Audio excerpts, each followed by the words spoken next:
बौद्ध शिक्षाओं पर इस वीडियो में हम 8 प्रकार के लोगों की खोज करेंगे जिनकी हमें हर कीमत पर मदद करने से बचना चाहिए। इनमें से 2 आपको हैरान कर देंगे। लेकिन गहराई में जाने से पहले मैं आपको एक कहानी बताऊंगा जो आपको पाठ को बेहतर ढंग से समझने में मदद करेगी। बहुत समय पहले एक छोटे से जापानी गांव में हिरोशी नाम का एक किसान रहता था, जो अपनी दयालुता के लिए जाना जाता था और हमेशा मदद के लिए तैयार रहता था। एक दिन उसे अपने बाड़े में एक सांप फंसा हुआ मिला। भले ही वह खतरनाक थी, हिरोशी ने करुणा से प्रेरित होकर उसे मुक्त करने का फैसला किया। सभी प्राणियों के प्रति दया की बौद्ध शिक्षाओं से प्रेरित होकर हिरोशी ने सांप की देखभाल की, उसे खाना खिलाया और उसे ठीक होने के लिए एक सुरक्षित स्थान प्रदान किया। हालांकि जैसे ही सांप को बेहतर महसूस हुआ, उसने हिरोशी को काट लिया और भाग निकला। हिरोशी आहत और आश्चर्यचकित पछतावा कर रहा था कि जानवर ने उसके साथ ऐसा व्यवहार किया। उसने बुद्ध के शब्दों को याद किया, जिन्होंने कहा था, सभी प्राणियों की प्रकृति वैसी ही है जैसी वह है। इसे बदला नहीं जा सकता, इसे केवल समझा जा सकता है। वह समझ गया कि सांप का स्वभाव ही ऐसा है कि चाहे कितनी भी सहायता मिले, वह डसेगा ही। यह कहानी कई अन्य बौद्ध कहानियों की तरह हमें सिखाती है कि कुछ लोग उस सांप की तरह, चाहे कुछ भी हो जाए, अपना स्वभाव नहीं बदलते हैं। यह हमें बुद्ध के शब्दों की याद दिलाता है, जिस प्रकार लिली पानी में शुद्ध होती है, उसी प्रकार मनुष्य के हृदय में अच्छाई और बुराई दोनों का वास होता है। कभी कभी मदद करने की इच्छा में हम कुछ महत्वपूर्ण संकेतों को नजरअंदाज कर सकते हैं, जो अंततः हमें दूसरों द्वारा आहत होने का कारण बनता है। यह जानना महत्वपूर्ण है कि हम किसकी मदद कर रहे हैं, और यह समझना महत्वपूर्ण है कि हर कोई हमारे प्रयासों की सराहना नहीं करेगा। कल्पना करें कि आपकी ऊर्जा एक बैटरी की तरह है। कुछ लोग इसे रिचार्ज करते हैं, जबकि अन्य इसे एक ही समय में खुले हजारों ऐप्स वाले फोन की तुलना में तेजी से खत्म कर देते हैं। परिचित लग रहा है? हम में से प्रत्येक ने रास्ते में दोनों प्रकार के लोगों का सामना किया है। आइए इन ऊर्जा पिशाचों पर एक नजर डालें और उन्हें पहचानना कितना महत्वपूर्ण है। इससे पहले कि हम आगे बढ़े, यदि आपको इन वीडियो में मूल्य मिलता है तो कृपया हमें लाइक करें, सब्सक्राइब करें और आगामी वीडियो के बारे में सूचित करने के लिए घंटी पर क्लिक करें। आइए शुरू करें। नंबर 1, ईर्ष्यालु। कल्पना कीजिए कि आपने अभी अभी लॉटरी जीती है। आप सबसे पहले किसे बताएंगे? इससे पहले कि आप उन सभी लोगों की मानसिक सूची बनाना शुरू करें, मैं आपके साथ एक दिलचस्प तथ्य साझा करना चाहता हूं। संयुक्त राज्य अमेरिका में हार्वर्ड विश्वविद्यालय द्वारा किए गए एक अध्ययन के अनुसार 70% लॉटरी विजेता अपनी जीत के बाद अपने व्यक्तिगत संबंधों में गिरावट का अनुभव करते हैं। इसका मुख्य कारण ईर्ष्या है। हालांकि आपको ईर्ष्या के विनाशकारी प्रभावों का अनुभव करने के लिए लाखों कमाने की जरूरत नहीं है। नौकरी में पदोन्नति से लेकर एक नए रिश्ते तक जो आपको खुश करता है, नफरत करने वाले हमेशा छिपे रहते हैं। अस्वीकृति और नाराजगी के अपने जहरीले तीर चलाने के लिए तैयार रहते हैं। मनोवैज्ञानिक सारा प्रसे ने अपनी पुस्तक द फिलॉसफी ऑफ एनवी में सुझाव दिया है कि ईर्ष्या तब उत्पन्न होती है जब हम जो हमारे पास है और जो हम सोचते हैं कि हम योग्य हैं, उसके बीच एक अंतर का अनुभव करते हैं। यह ऐसा है जैसे हमारे पास एक आंतरिक ब्रह्मांडीय न्याय काउंटर है जो तब पागल हो जाता है जब कोई और कुछ प्राप्त करता है जिसे हम सोचते हैं कि वह हमारा होना चाहिए। लेकिन यहाँ कुछ दिलचस्प है। ईर्ष्या आवश्यक रूप से बुरी नहीं है। वास्तव में यह एक शक्तिशाली प्रेरक हो सकता है। जैसा कि प्रसिद्ध आविष्कारक थॉमस एडिसन ने कहा था, कुछ नया आविष्कार करने के लिए आपको एक अच्छी कल्पना और ढेर सारी स्क्रैप धातु की आवश्यकता होती है। बुरी ईर्ष्या को बदलें और आपके पास सफलता या आपदा का एक नुस्खा है। यह इस पर निर्भर करता है कि आप इसे कैसे संभालते हैं। मुख्य बात यह है कि हम अपनी और दूसरों की ईर्ष्या पर कैसे प्रतिक्रिया करते हैं। यहाँ सबसे प्रतिकूल लेकिन प्रभावी युक्तियों में से एक है, ऐसा लगता है, अपनी सफलताओं और योजनाओं को गुप्त रखें। हाँ, आपने इसे सही सुना। ऐसे युग में जहां ऐसा लगता है कि यदि आप सोशल मीडिया पर कुछ साझा नहीं करते हैं तो ऐसा नहीं हुआ है, मेरा सुझाव है कि आप बिल्कुल विपरीत करें। मैं यह क्यों कह रहा हूं? जैसा कि महान आध्यात्मिक गुरु बुद्ध ने कहा था, मौन कई प्रश्नों का सबसे शक्तिशाली उत्तर है। जब आप अपनी योजनाओं को समय से पहले साझा करते हैं तो आपका मस्तिष्क डोपामाइन जारी करता है, वही रसायन जो तब जारी होता है जब आप वास्तव में अपना लक्ष्य प्राप्त करते हैं। इससे संतुष्टि की झूठी भावना पैदा हो सकती है, आगे बढ़ने की प्रेरणा कम हो सकती है। सबसे लोकप्रिय अमेरिकी पत्रिकाओं में से एक में प्रकाशित एक अध्ययन से पता चला है कि जो लोग अपने लक्ष्यों को गुप्त रखते हैं, उन्हें व्यापक रूप से साझा करने वालों की तुलना में हासिल करने की संभावना 67% अधिक थी। यह ऐसा है जैसे ब्रह्मांड में हास्य की एक विकृत भावना है। आप अपने सपनों के बारे में जितना अधिक बात करेंगे, उनके सच होने की संभावना उतनी ही कम होगी। जब आप अपनी योजनाएं साझा करते हैं तो आप न केवल अपने मनोविज्ञान से बल्कि अन्य लोगों के मनोविज्ञान से भी निपट रहे होते हैं, और यहीं पर हमारे ईर्ष्यालु मित्र काम आते हैं। जैसा कि अमेरिकी लेखक और नाटककार गोर विडाल ने कहा था, हर बार जब मेरा दोस्त सफल होता है तो मैं थोड़ा मर जाता हूँ। इसे उस प्रत्येक व्यक्ति से गुणा करें जिसे आप अपनी योजनाएं बताते हैं, और आपको अंदाजा हो जाएगा कि आपको कितनी नकारात्मक ऊर्जा से निपटना है। ज़ेन बौद्ध धर्म में यह सिखाया जाता है कि हमारे रास्ते पर हर कदम एक सीखने का अवसर है। जैसा कि बुद्ध ने कहा, खुशी का कोई रास्ता नहीं है, खुशी ही रास्ता है। दूसरों के साथ हमारे संबंधों में, विशेष रूप से ईर्ष्यालु लोगों के साथ, हमें पानी की तरह लचीला लेकिन मजबूत होना चाहिए। पानी नरम लग सकता है, लेकिन इसमें चट्टान को गढ़ने की शक्ति है। उसी प्रकार हमारा व्यवहार दूसरों को प्रभावित कर सकता है, भले ही हमारे कार्य सूक्ष्म प्रतीत हों।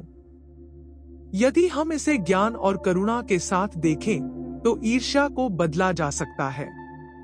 अंत में, जैसा कि जैन मास्टर हकुने काकू ने कहा, सभी चीजें खाली हैं, लेकिन सभी चीजों में खालीपन भरा हुआ है। आप इसका एहसास किए बिना भी ध्यान आकर्षित कर सकते हैं। तो हमें क्या करना चाहिए? क्या हमें सन्यासी बन जाना चाहिए और अपनी सारी उपलब्धियां अपने तक ही सीमित रखनी चाहिए? बिल्कुल नहीं। इस मामले में कुंजी चयनात्मकता है। जैसा कि थिंक एंड ग्रो रिच नामक पुस्तक के लेखक नेपोलियन हिल ने कहा है, अपने सपनों को नकारात्मक लोगों से दूर रखें, क्योंकि जिन लोगों के पास अपने सपने नहीं हैं, वे आपको अपने सपनों को साकार करने से हतोत्साहित करेंगे। अपने सपनों और योजनाओं को एक गुप्त नुस्खा की तरह मानें। आप इसे किसी को भी तो नहीं देंगे, है ना? आप इसे केवल उन्हीं को देंगे जिन पर आप पूरा भरोसा करते हैं, जो न केवल आपके साथ विश्वासघात करेंगे बल्कि आपको इसे सुधारने में मदद करेंगे। ज़ेन की भावना में, जब आप अपनी योजनाओं या सफलताओं को साझा करने का निर्णय लेते हैं, तो इसे इस तरह से करें जो ईर्ष्या को भड़काने के बजाय प्रेरित करे। यह कहने के बजाय, मुझे बस एक अद्भुत पदोन्नति मिली है, यह कहने का प्रयास करें, मैं काम में इस नई चुनौती को लेकर उत्साहित हूँ। अंतर सूक्ष्म लग सकता है, लेकिन दूसरे आपके संदेश को कैसे समझते हैं, इस पर प्रभाव बहुत बड़ा हो सकता है। प्राचीन चीनी दार्शनिक और ताओवाद के निर्माता लाओजी हमें याद दिलाते हैं कि शब्दों में वास्तविकता बनाने की शक्ति होती है। अपने शब्दों का चयन सोच समझ कर करें।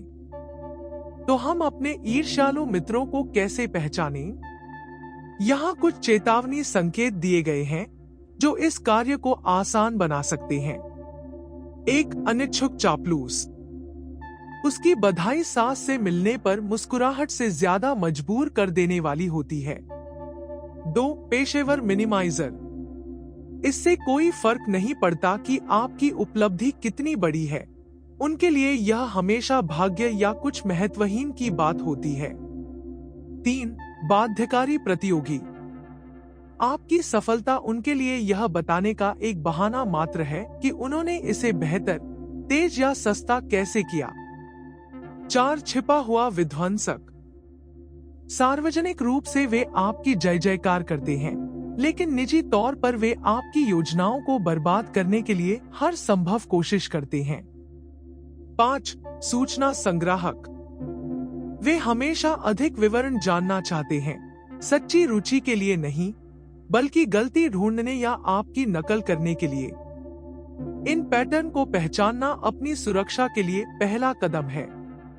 दूसरा, जिसे मैं बांस दिमाग कहता हूं, उसे विकसित करना है। क्या आप जानते हैं कि बांस को मजबूत और प्रतिरोधी बनाने का क्या कारण है? कठिनाइयों और प्रतिकूलताओं को ताकत और लचीलेपन में बदलें। जैसा कि ज़ेन दर्शन कहता है, प्रत्येक बाधा अभ्यास करने का एक अवसर है। उसी तरह आप आगे बढ़ने और सुधार जारी रखने के लिए दूसरों की ईर्ष्या को प्रेरणा के रूप में उपयोग कर सकते हैं। याद रखें, आपका मूल्य दूसरों की उपलब्धियों से कम नहीं होता, न ही उनकी असफलताओं से बढ़ता है। जैसा कि पूर्व अमेरिकी राष्ट्रपति थियोडोर रूजवेल्ट ने कहा था, तुलना आनंद का चोर है। अपने पथ, अपने लक्ष्य और अपने विकास पर ध्यान केंद्रित करें। ज़ेन बौद्ध धर्म का दर्शन सिखाता है कि आत्मज्ञान का मार्ग व्यक्तिगत है और प्रत्येक व्यक्ति को इसे अपने लिए तय करना होगा। जैसा कि मास्टर सेन शुनरियू सुजुकी ने कहा, हम में से प्रत्येक को अपना महासागर स्वयं ही पार करना होगा। ईर्ष्या अक्सर दूसरों की असुरक्षा को दर्शाती है। अगली बार जब आप ईर्ष्यालु नजर से देखें तो मुस्कुराएं। इसलिए नहीं कि आप किसी की परेशानी का आनंद लेते हैं, बल्कि इसलिए कि आपको एक संकेत मिल गया है कि आप सही रास्ते पर हैं। ज़ेन की भावना में वह करुणापूर्वक मुस्कुराता है, यह समझते हुए कि दूसरों की ईर्ष्या उसकी अपनी पीड़ा की अभिव्यक्ति है। संक्षेप में, आप अपनी सफलताओं और योजनाओं को किसके साथ साझा करते हैं, इसके बारे में चयनात्मक होना स्वार्थ या अहंकार का सवाल नहीं है, बल्कि आपकी ऊर्जा की रक्षा करना, अपनी प्रेरणा बनाए रखना और खुद को जहरीली ईर्ष्या से बचाना है। अगली बार जब आपके पास कोई बड़ी खबर या कोई रोमांचक योजना हो, तो एक गहरी सांस लें, अपने आप पर मुस्कुराएं और इसे अपने सबसे कीमती खजाने की तरह मानें। इसे केवल उन लोगों के साथ साझा करने का निर्णय लें जो वास्तव में आपकी सफलता से खुश होंगे। याद रखें, सबसे बड़ी सफलता वह है जिसे दूसरे लोग स्वयं नोटिस करते हैं और उसे चारों ओर से घोषित करने की आवश्यकता नहीं होती है। अपनी उपलब्धियों को स्वयं बोलने दें। अंत में, कार्य हमेशा शब्दों से ज्यादा जोर से बोलते हैं और निश्चित रूप से कम ईर्ष्या को आकर्षित करते हैं। नंबर 2, जोड़ तोड़ करने वाले। यह समूह एक विशेष चुनौती का प्रतिनिधित्व करता है, क्योंकि ऐसे लोग दूसरों की सद्भावना में हेरफेर करने की कला में सच्चे कलाकार होते हैं। पारस्परिकता या वास्तविक सुधार दिखाने का जरा भी इरादा किए बिना अपने स्वयं के हितों को संतुष्ट करने के लिए ईमानदार प्रयासों का उपयोग करते हैं। कल्पना कीजिए कि आप शतरंज खेल रहे हैं, लेकिन आपके प्रतिद्वंद्वी के पास आपकी जानकारी के बिना आपके मोहरों को हिलाने की गुप्त क्षमता है। यह एक अनुभवी जोड़-तोड़कर्ता की रणनीति है। अगर आपको हाल ही में एहसास हुआ कि आपके वातावरण में ऐसा कोई व्यक्ति हो सकता है, तो चिंता न करें। आज हम उनकी चालाकियों को पहचानना सीखेंगे और उनकी चालाकियों से अपना बचाव करना सीखेंगे। जैसा कि ज़ेन मास्टर शुनरियू सुजुकी ने कहा, सबसे महत्वपूर्ण बात शांति और कार्रवाई के बीच संतुलन बनाना है। जोड़ तोड़ करने वाले से निपटते समय शांत रहना और अपने कार्यों के प्रति सचेत रहना महत्वपूर्ण है। चालाक लोग अपने लक्ष्यों को प्राप्त करने के लिए हमारी भावनाओं का उपयोग करते हैं। ज़ेन में हम सीखते हैं कि चेतना वास्तविकता की वास्तविक प्रकृति को समझने की कुंजी है। हमें अपने विचारों और भावनाओं के प्रति जागरूक रहना चाहिए ताकि हम उनके खेलों से दूर न हो जाएं। ऐसा क्यों लगता है कि कुछ लोगों ने जोड़ तोड़ में पीएचडी कर रखी है? मनोविज्ञान के पास इस प्रश्न के कुछ दिलचस्प उत्तर हैं। संयुक्त राज्य अमेरिका के सबसे लोकप्रिय विश्वविद्यालयों में से एक द्वारा किए गए एक अध्ययन के अनुसार आत्ममुग्ध और मैकियावेलियन गुणों वाले लोगों में दूसरों को हेरफेर करने की अधिक संभावना होती है। यह ऐसा है मानो उनके पास अपने हितों के लिए सबसे छोटा रास्ता खोजने के लिए एक आंतरिक जीपीएस प्रोग्राम किया गया हो। इससे कोई फर्क नहीं पड़ता कि उन्हें किससे आगे निकलना है। मैं यह नहीं कह रहा हूँ कि आपको टिनफॉइल टोपी पहननी चाहिए और किसी पर भरोसा नहीं करना चाहिए, लेकिन भावनात्मक हैकर्स के लिए अपना रडार विकसित करना महत्वपूर्ण है। जैसा कि प्रसिद्ध मनोवैज्ञानिक और influencing the psychology of persuasion पुस्तक के लेखक रॉबर्ट सियाल्डिनी ने कहा, हेरफेर के खिलाफ सबसे अच्छा बचाव ज्ञान और जागरूकता है। अपनी भावनात्मक भलाई को एक ताकत के रूप में खोजें, जिसकी आपको हर कीमत पर रक्षा करनी चाहिए। जोड़ तोड़ करने वाले आक्रमणकारियों की तरह हैं, जो आपकी सुरक्षा में सेंध लगाने की कोशिश कर रहे हैं।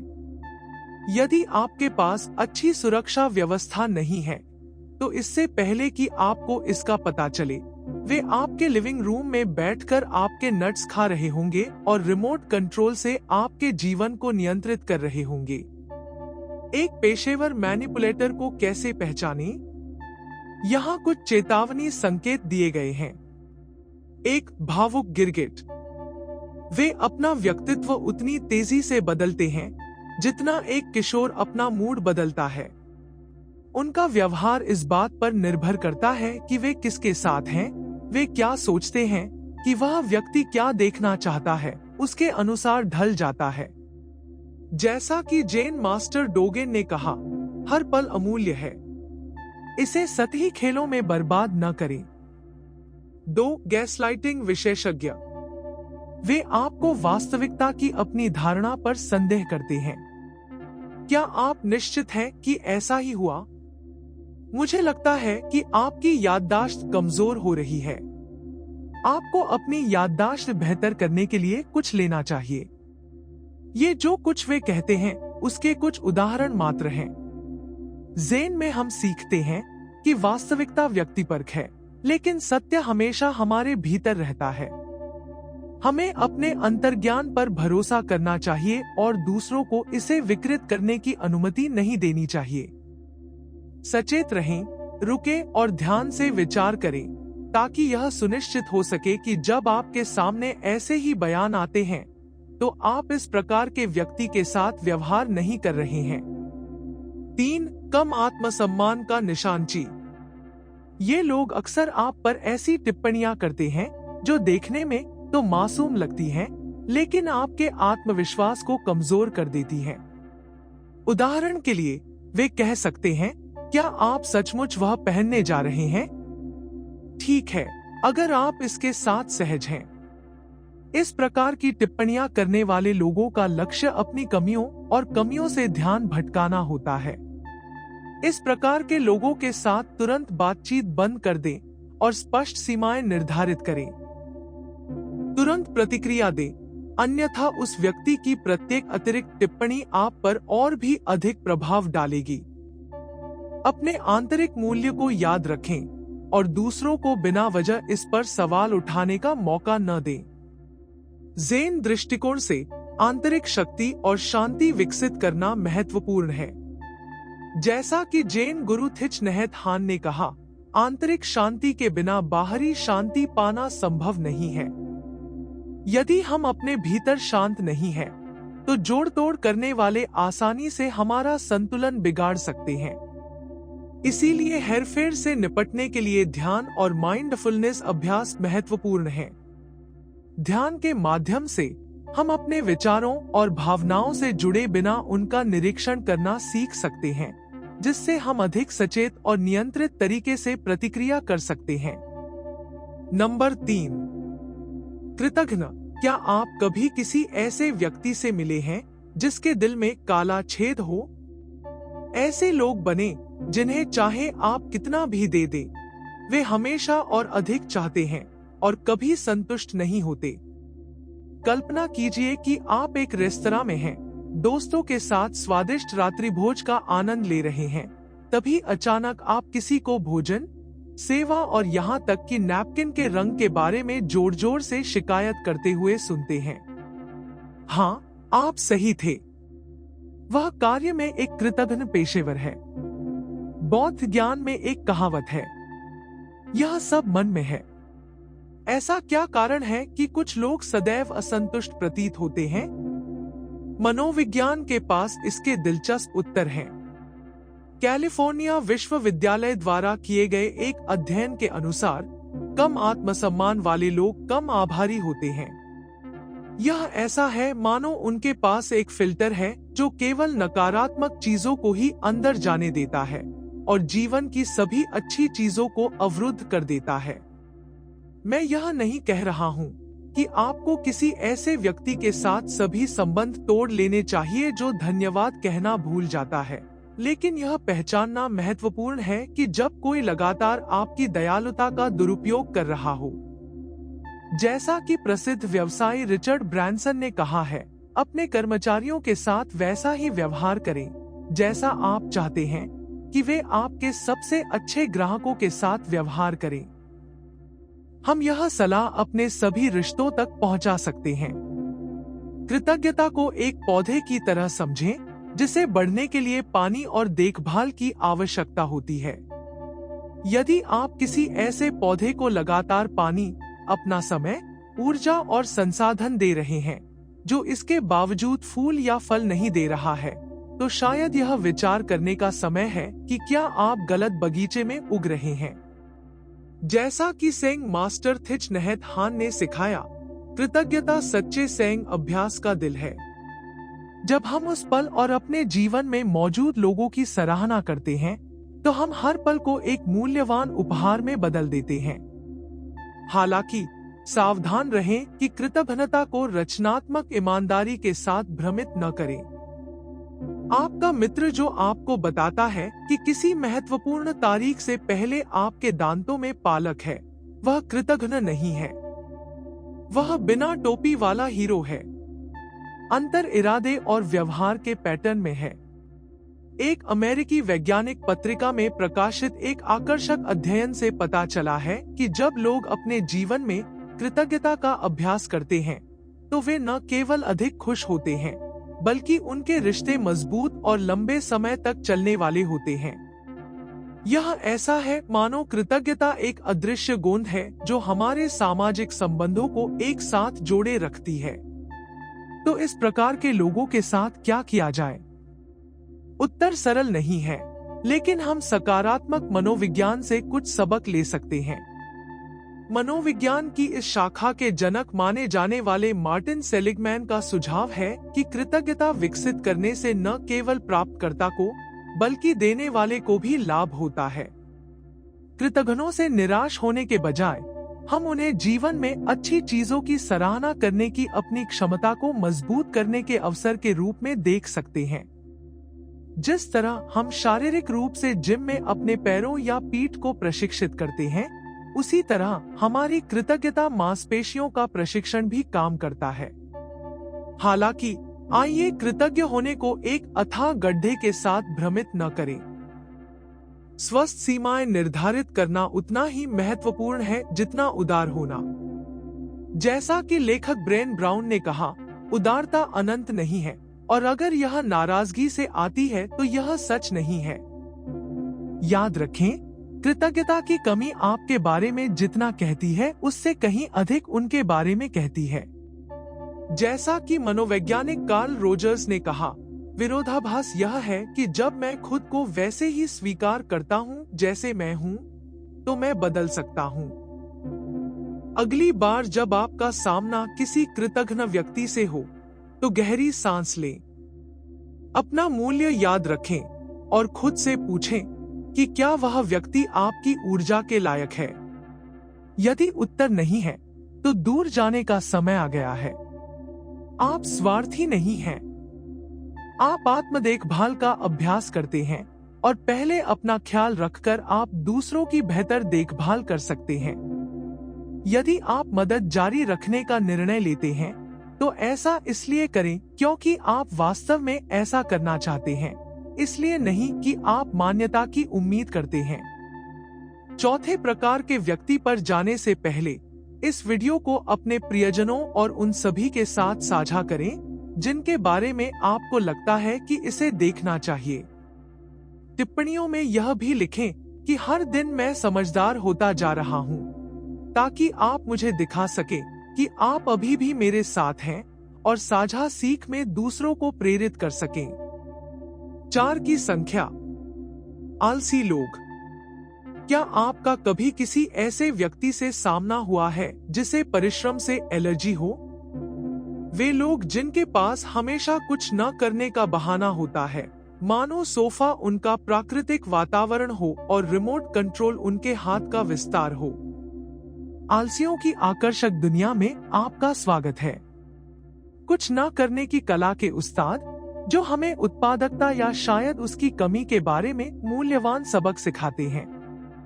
कल्पना कीजिए कि आप एक कार्य बैठक में हैं और आप किसी को यह कहते हुए सुनते हैं, मैं रिपोर्ट पूरी नहीं कर सका क्योंकि मेरी बिल्ली ने मेरी प्रेरणा खा ली। हाँ, आपने अनुमान लगाया। वह कार्रवाई में आलसी पेशेवर है। ऐसा क्यों लगता है कि कुछ लोगों को विलंब में पीएचडी प्राप्त है? विज्ञान के पास दिलचस्प उत्तर हैं। संयुक्त राज्य अमेरिका के अग्रणी विश्वविद्यालयों में से एक द्वारा किए गए एक अध्ययन के अनुसार ऊर्जा बचाने के लिए आलस्य एक विकासवादी रणनीति हो सकती है। यह ऐसा है मानो हमारे गुफावासी पूर्वजों ने हमें ऊर्जापचत करने वाला जीन दिया हो। लेकिन आज की दुनिया में, जहां हमें शिकारियों से बचने के लिए ऊर्जा बचाने की जरूरत नहीं है, यह रणनीति अनुत्पादक हो सकती है। जैसा कि 20वीं सदी के महान मनोवैज्ञानिकों में से एक विलियम जेम्स ने कहा था, दैनिक दायित्वों की एक श्रृंखला को सहना कुछ भी अधिक कठिन नहीं है।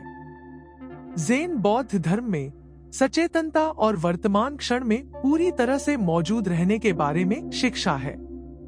जैसा कि मास्टर सेंशुन रयू सुजुकी कहा करते थे, शुरुआती के दिमाग में कई संभावनाएं होती हैं, जबकि विशेषज्ञ के दिमाग में कुछ संभावनाएं होती हैं। आलस्य अक्सर उपस्थिति और पूर्ण प्रतिबद्धता से बचने का एक तरीका है। जब हम सोचते हैं कि हम पहले से ही किसी विषय के बारे में सब कुछ जानते हैं, तो हम अक्सर उस पर वही ऊर्जा और ध्यान देना बंद कर देते हैं जो हमने शुरुआत में दिया था। इसलिए ज़ेन अभ्यास में हमें हर कार्य के लिए पूरी तरह से प्रतिबद्ध होने के लिए प्रोत्साहित किया जाता है, चाहे वह कितना ही छोटा क्यों न हो। यह मुझे एक जैन भिक्षु की कहानी की याद दिलाता है, जो बहुत सावधानी और समर्पण के साथ हर दिन मठ के चारों ओर का रास्ता साफ करता था। जब उनसे पूछा गया कि उन्होंने इस तरह के सांसारिक कार्य को इतना महत्व क्यों दिया, तो उन्होंने जवाब दिया, जब मैं सड़क पर झाड़ू लगाता हूँ, तो मैं अपने दिमाग को भी साफ करता हूँ, जिससे यह साफ और स्वच्छ हो जाता है।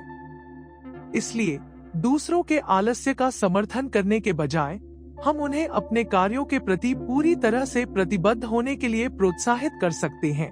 उन्हें सिखा सकते हैं कि हर पल और हर कार्य अभ्यास और विकास के लिए एक मूल्यवान अवसर है। प्रयास से बचने वालों को पहचानना और उनका समर्थन करने से बचना स्वयं और दूसरों के प्रति दया का कार्य है। जैसा कि बुद्ध ने कहा था, तुम्हें तुम्हारे क्रोध के लिए दंडित नहीं किया जाएगा, तुम्हें केवल तुम्हारे क्रोध के लिए दंडित किया जाएगा। यही बात आलस्य पर भी लागू होती है। प्रयास और जिम्मेदारी से बचने से आलसी व्यक्ति और उसका समर्थन करने की कोशिश करने वाले दोनों में ही पीड़ा और ठहराव आ जाता है। फिर एक अत्यंत आलसी व्यक्ति की पहचान कैसे करें? यहाँ कुछ चेतावनी संकेत दिए गए हैं। टाइप 1, बहानों का राजा। ये वे लोग हैं जिनके पास बिल्ली से भी अधिक बहाने हैं। मैं प्रशिक्षण में नहीं जा सका क्योंकि मेरे पौधे को बढ़ने के लिए मुझे गाने की जरूरत थी। बौद्ध धर्म में बहाने भ्रम की तरह हैं जो हमें सच्ची समझ से अलग करते हैं।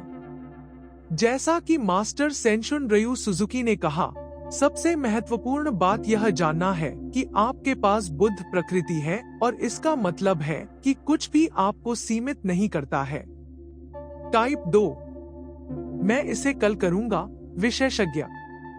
उनके लिए कल एक जादुई जगह है जहां सभी लंबित काम जमा हो जाते हैं। स्पष्टता के लिए वह कल कभी नहीं आता। मास्टर सेंट ज़ेक नाथ हान कहते हैं, भविष्य वर्तमान पर निर्भर करता है। यदि हम वर्तमान क्षण का अच्छे से ध्यान रखें तो भविष्य अपने आप ठीक हो जाएगा। टाइप 3, आलसी मल्टीटास्कर। ये लोग सीरीज देख रहे होंगे, फेसबुक चेक कर रहे होंगे और साथ ही अपने काम के बारे में शिकायत भी कर रहे होंगे। यदि वे उस ऊर्जा को उत्पादक बनने में निवेश करें तो वे निश्चित रूप से ग्लोबल वार्मिंग की समस्या का समाधान करेंगे। ज़ेन शिक्षाओं में मन और क्रिया के बीच एकता महत्वपूर्ण है। जैसा कि जैन कहावत है, जब तुम जाओ तो जाओ, जब खाओ तो खाओ। टाइप 4, शॉर्टकट साधक हमेशा चीजों को करने का सबसे आसान तरीका ढूंढता रहता है। यदि कोई ऐसा एप्लीकेशन होता जो उनके लिए उपयोगी होता तो वे इसे डाउनलोड करने वाले पहले व्यक्ति होते। बौद्ध धर्म में शॉर्टकट की तलाश भ्रम की तलाश है। जैसा कि जैन मास्टर डोगेन ने सिखाया, मार्ग परिपूर्ण और सर्वव्यापी है। जैसे ही आप खोजना बंद कर देते हैं, आप समझ जाते हैं कि आप बिल्कुल वही हैं जहां आपको होना चाहिए। टाइप 5, टालमटोल करने वाला। इन लोगों के लिए अलार्म घड़ी महज एक दोस्ताना सुझाव है। वे कहते हैं 5 मिनट और इससे पहले कि आपको पता चले 1 घंटा बीत चुका है। बौद्ध दर्शन में घड़ी इस बात का प्रतीक है कि समय सिर्फ एक भ्रम है, लेकिन प्रत्येक क्षण के प्रति हमारी जिम्मेदारी एक वास्तविकता है। मैं यह नहीं कह रहा हूँ कि आपको उन सभी लोगों से तुरंत नाता तोड़ लेना चाहिए जो जिम के बजाय झपकी लेना पसंद करते हैं, लेकिन याद रखें, आलसी लोगों के साथ घिरे रहने से आप भी उनके जैसे ही आलसी हो सकते हैं। जैसा कि लेखक और प्रेरक वक्ता टोनी रॉबिन्स ने कहा, आप उन 5 लोगों में से औसत हैं जिनके साथ आप सबसे अधिक समय बिताते हैं। इसलिए अपनी कंपनी बुद्धिमानी से चुनें, क्योंकि गुहाओं से भरे मुंह में आप एकमात्र स्वस्थ दांत बन सकते हैं। संक्षेप में, दूसरों की मदद करने की हमारी इच्छा में हमें इस बारे में विचारशील होना चाहिए कि हम अपनी ऊर्जा किसे प्रदान करते हैं। यह हर किसी को मदद देने से इनकार करने के बारे में नहीं है, बल्कि ज्ञान और विवेक के साथ मदद करने के बारे में है। यह सुनिश्चित करने के बारे में कि हमारे प्रयास वास्तव में मूल्यवान हैं और हमें और जिनकी हम मदद करते हैं दोनों को लाभ होता है। नंबर 5, गैर जिम्मेदार। क्या आप कभी किसी ऐसे व्यक्ति से मिले हैं जो बिना किसी परिणाम वाली दुनिया में रहता है? गैर जिम्मेदार प्रतिबद्धताओं से बचने और खुद को छोड़कर हर चीज और हर किसी को दोषी ठहराने में विशेषज्ञों के आकर्षक ब्रह्मांड में आपका स्वागत है। कल्पना करें कि आप एक नाव पर हैं और अचानक आपको पतवार में एक छेद दिखाई देता है जिसके माध्यम से पानी प्रवेश करना शुरू कर देता है।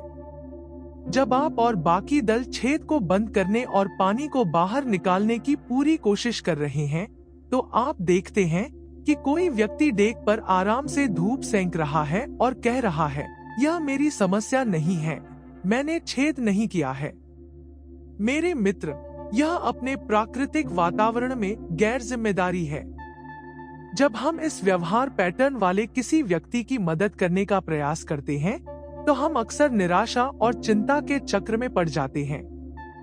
इससे कोई फर्क नहीं पड़ता कि हम उनका समर्थन करने की कितनी कोशिश करते हैं, हमारी मदद से शायद ही कोई महत्वपूर्ण प्रगति हो पाती है।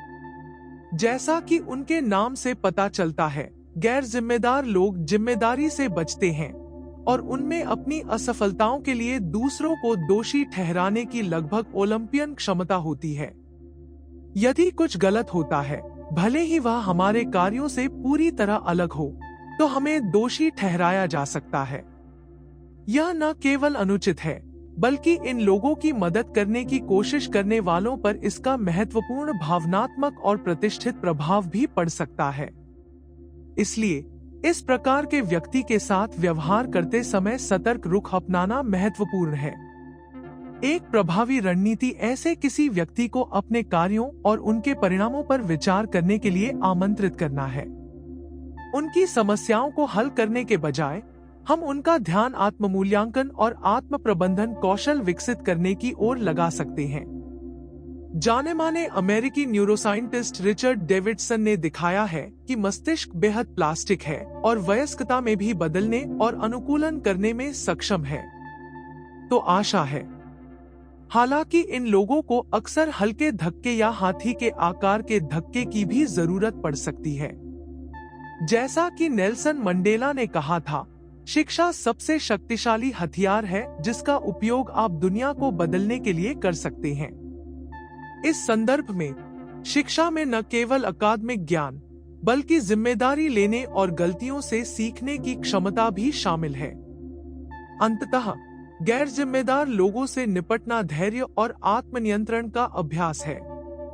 जैसा कि दार्शनिक बर्ट्रैंड रसेल ने कहा था, दुनिया की कई समस्याएं इसलिए पैदा होती हैं क्योंकि अज्ञानी पूरी तरह से आश्वस्त होते हैं, जबकि बुद्धिमान संदेह से भरे होते हैं। बौद्ध धर्म में हम अक्सर यह भी दोहराते हैं कि दूसरों की मदद करना आत्मज्ञान का मार्ग है, लेकिन केवल तभी जब इसमें बुद्धिमान मदद शामिल हो। तो अगली बार जब आपका सामना किसी अत्यंत गैर जिम्मेदार व्यक्ति से हो, तो गहरी सांस लें और याद रखें कि आपके पास कम से कम यह संदेह करने की बुद्धि है कि आपको अभी भी उनकी मदद करनी चाहिए या नहीं। अंक 6, शाश्वत आलोचक। इनमें हर स्थिति या व्यक्ति में गलती ढूंढने की प्रतिभा होती है। आपके कपड़ों की पसंद से लेकर आपके काम करने के तरीके या अपने घर और परिवार की देखभाल करने के तरीके तक, उन्हें पहचानना उनकी बातचीत सुनने जितना आसान हो सकता है। उनकी टिप्पणियां आमतौर पर नकारात्मक और विनाशकारी होती हैं। यदि यह परिचित लगता है, तो संभवतः आप अपने जीवन में किसी पुराने आलोचक से निपट रहे हैं। उनसे निपटना एक भावनात्मक खदान क्षेत्र में नेविगेट करने जैसा हो सकता है। इससे कोई फर्क नहीं पड़ता कि आपके इरादे कितने अच्छे हैं, वे हमेशा अपनी तीखी आलोचना से उन्हें खत्म करने का रास्ता ढूंढ ही लेंगे। उन्हें ऐसा क्या बनाता है? शोध से पता चलता है कि पुराने आलोचक अक्सर आलोचना का उपयोग दूसरों पर सत्ता स्थापित करने या नियंत्रण स्थापित करने के तरीके के रूप में करते हैं, और यहाँ तक कि अपनी खुद की असुरक्षाओं को प्रदर्शित करने के तरीके के रूप में भी करते हैं। ऐसा लगता है जैसे उनके पास विशेष चश्मा है जो उन्हें हर चीज में केवल खामियां ही देखने देता है। इसके नकारात्मक प्रभाव का प्रतिकार करने के लिए संतुलित दृष्टिकोण बनाए रखना आवश्यक है। जैसा कि शिमारू के मास्टर सेन ताइसन ने कहा, सच्ची ताकत शांत दिमाग में निहित है। उनकी आलोचना को व्यक्तिगत तौर पर न लें। अक्सर उनके शब्द आपके बारे में कम बल्कि उनके बारे में अधिक कहते हैं। बातचीत को सकारात्मक पहलुओं या रचनात्मक समाधानों की ओर पुनर्निर्देशित करने का प्रयास करें। कभी-कभी विषय का एक साधारण परिवर्तन उनके मौखिक हमलों के खिलाफ सबसे अच्छा बचाव हो सकता है। याद रखें कि रचनात्मक आलोचना व्यक्तिगत विकास के लिए उपयोगी हो सकती है, लेकिन पुरानी आलोचना आत्मसम्मान को खत्म कर देती है और आत्मविश्वास को कमजोर कर देती है।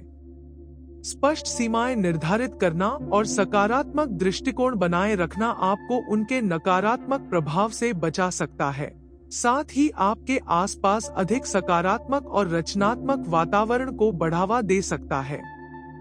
Number 7, narcissist. क्या आप कभी किसी ऐसे व्यक्ति से मिले हैं जिसके पास आत्मा की जगह दर्पण दिखता हो? आत्ममुग्ध लोगों की आकर्षक दुनिया में आपका स्वागत है। ऐसे प्राणी जिनमें आत्मप्रेम मंच पर प्रथम स्थान रखता है। कल्पना कीजिए कि आप एक विशाल ओलंपिक आकार के स्विमिंग पूल को एक गिलास पानी से भरने की कोशिश कर रहे हैं। किसी अहंकारी व्यक्ति के अहंकार को संतुष्ट करने का प्रयास कितना निरर्थक हो सकता है। चिंता न करें, क्योंकि इस यात्रा में आप निश्चित रूप से अकेले नहीं हैं। संयुक्त राज्य अमेरिका में एक प्रसिद्ध विश्वविद्यालय द्वारा किए गए अध्ययन के अनुसार लगभग 6% आबादी में महत्वपूर्ण आत्ममुग्ध लक्षण प्रदर्शित होते हैं। इसका मतलब है कि आप संभवतः अपने जीवन में कम से कम 1 या 2 ऐसे लोगों से मिले हैं। इन आत्मपूजकों को कैसे पहचानें?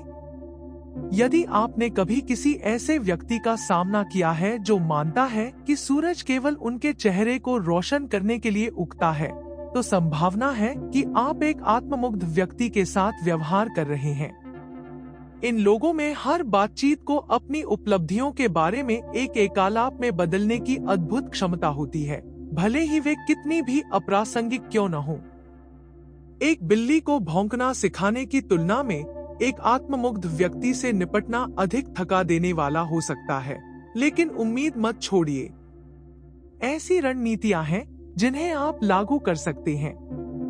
यह आत्ममुग्ध व्यक्ति को बदलने के बारे में नहीं है, बल्कि उसके साथ बातचीत करने के तरीके को बदलने के बारे में है। एक प्रभावी युक्ति वह है जिसे मनोवैज्ञानिक चयनात्मक सत्यापन कहते हैं। यह एक तरह से कुत्ते को प्रशिक्षण देने जैसा है। आप आत्ममुग्ध लोगों द्वारा प्रदर्शित सकारात्मक व्यवहारों को सुदृढ़ करते हैं और नकारात्मक व्यवहारों को अनदेखा करते हैं।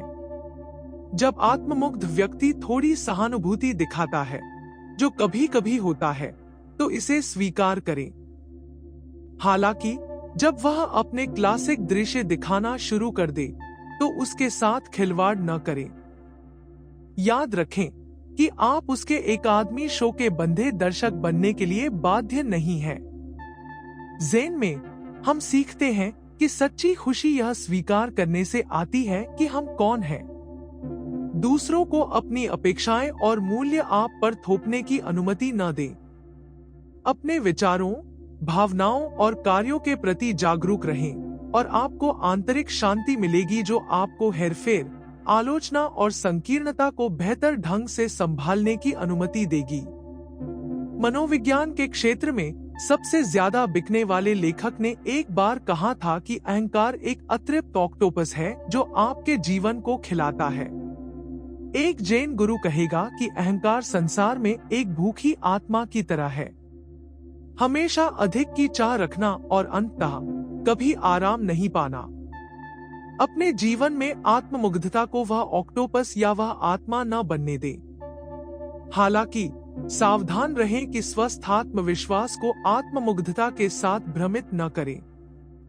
जैसा कि जैन गुरुओं का कहना है, विश्वास एक शांत झील की तरह है जो आकाश की सुंदरता को दर्शाती है, जबकि अहंकार एक तूफानी महासागर की तरह है जो अपने रास्ते में आने वाली हर चीज को नष्ट कर देता है। अंतर सहानुभूति की क्षमता और प्रशंसा की निरंतर आवश्यकता में निहित है। एक आत्मविश्वासी व्यक्ति ईमानदारी से दूसरों की सफलताओं का आनंद ले सकता है, जैसे ज़ेन राज्य में एक भिक्षु जो अपने साथियों के जागरण में आनंदित होता है। इसके बजाय आत्ममुग्ध व्यक्ति इन सफलताओं को अपनी महानता के लिए खतरा मानता है। आत्ममुग्ध व्यक्ति से निपटना एक चुनौती हो सकता है, लेकिन यह आपके धैर्य और करुणा को मजबूत करने का एक अवसर भी है। आत्ममुग्ध व्यक्ति का अवलोकन हमें इच्छाओं और भ्रमों की प्रकृति के बारे में बहुत कुछ सिखा सकता है। उस अवलोकन के माध्यम से हम अपनी आंतरिक बाधाओं और संघर्षों का प्रतिबिंब देख सकते हैं, जो हमें निष्कर्ष निकालने और व्यक्तिगत रूप से विकसित होने की अनुमति देता है। किसी ऐसे व्यक्ति से सामना होने की कल्पना करें जो हमेशा दुबका रहता है, परिणामों की परवाह किए बिना दूसरों की कीमत पर कुछ पाने के लिए हर अवसर की तलाश में रहता है। वह अवसरवादी है। कोई व्यक्ति जो कुशलतापूर्वक दूसरों की उदारता या संसाधनों का लाभ उठाता है, बदले में अपने आराम के अलावा कुछ भी नहीं देता है। जैसा कि जेन मास्टर टीच नट हान ने कहा, खुशी तभी संभव है जब हम इसके बाहर से आने का इंतजार करना बंद कर दें और इसे भीतर से बनाना शुरू करें। दूसरी ओर, अवसरवादी बाहर दूसरे लोगों के संसाधनों में खुशी तलाशते हैं, बिना यह जाने कि सच्ची खुशी केवल अपने भीतर ही पाई जा सकती है। हालांकि अवसरवादी को किसी ऐसे व्यक्ति के साथ भ्रमित न करें जिसे वास्तव में मदद की जरूरत है। अंतर व्यवहार और पारस्परिकता के पैटर्न में है। जैसा कि हार्वर्ड यूनिवर्सिटी के एक मनोवैज्ञानिक कहते हैं, अवसरवादी आपको दोषी महसूस कराने में माहिर होते हैं जब आप उनकी अपेक्षाओं पर खरे नहीं उतरते। बौद्ध धर्म में कहा गया है कि अपराध और शर्म को समझना और बदलना चाहिए, न कि उन्हें हमारे जीवन को नियंत्रित करने देना चाहिए। अवसरवादी का पता लगाना मुश्किल हो सकता है, क्योंकि वे अक्सर सहयोग और आपसी भलाई के बहाने अपने असली इरादों को छिपाते हैं। उन्हें पहचानने का एक प्रमुख संकेत पारस्परिकता की कमी का निरीक्षण करना है। वे हमेशा सहायता प्राप्त करते हैं, लेकिन शायद ही कभी एहसान वापस करते हैं या समान रूप से सहयोग करते हैं। किसी अवसरवादी को प्रबंधित करने के लिए स्पष्ट सीमाएं निर्धारित करने और अपने व्यक्तिगत संसाधनों और सीमाओं के बारे में जागरूक होने की आवश्यकता होती है। जैसा कि जेन मास्टर डोगेन ने कहा, अपनी शक्ति की सीमाओं को समझना सच्ची ताकत की शुरुआत है। शुरुआत से ही स्पष्ट अपेक्षाएं निर्धारित करना महत्वपूर्ण है। परिभाषित करें कि आप क्या पेशकश करना चाहते हैं और बदले में आप क्या उम्मीद करते हैं। इस मामले में पारस्परिकता को बढ़ावा देना भी आवश्यक है। अवसरवादी को रिश्ते में समान रूप से योगदान करने के लिए प्रोत्साहित करें, चाहे जिम्मेदारियां साझा करके या भूमिकाओं और अपेक्षाओं को पारदर्शी रूप से परिभाषित करके। मनोवैज्ञानिक रूप से अवसरवादी कम सहानुभूति और उच्च अवसरवाद के संयोजन को दर्शाते हैं। जैसा कि जैन बौद्ध गुरु चोग्याम ट्रुंगपा ने कहा, सच्ची करुणा निस्वार्थ होती है और बदले में कुछ भी नहीं चाहती है। अवसरवादियों को पहचानने और संभालने के तरीके को समझकर आप अपनी भावनात्मक अखंडता की रक्षा कर सकते हैं और स्वस्थ, अधिक न्यायपूर्ण रिश्ते बनाए रख सकते हैं। यह सच है कि देना और लेना किसी भी स्वस्थ रिश्ते में मौलिक है, लेकिन जब आपको एहसास होता है कि आप हमेशा देते हैं और बदले में कुछ नहीं लेते हैं, तो स्थिति पर पुनर्विचार करने का समय आ गया है। ऐसे लोगों में ऊर्जा और प्रयास निवेश करना जो आपके योगदान को कम आंकते हैं, भावनात्मक रूप से थका देने वाला हो सकता है। उस ऊर्जा को अधिक न्यायपूर्ण और संतोषजनक रिश्तों की ओर निर्देशित करना बेहतर है, जहां आपके कार्यों को मान्यता दी जाती है और महत्व दिया जाता है।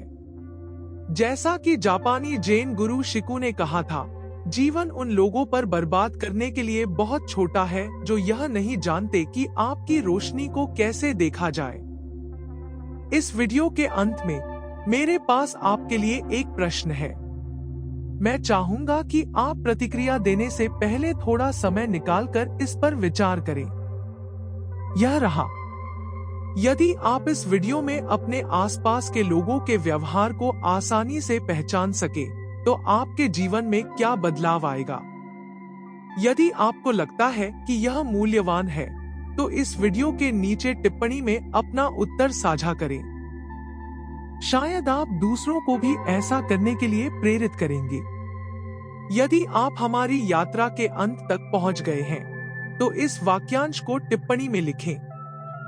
मैं अपना जीवन पूरी जागरूकता के साथ जीता हूं। नए वीडियो से अवगत रहने के लिए नोटिफिकेशन सक्रिय करके सदस्यता लेना न भूलें। और याद रखें, हमारे पास अब सब कुछ है। अगले साहसिक कार्य तक मेरे प्यारे दोस्तों,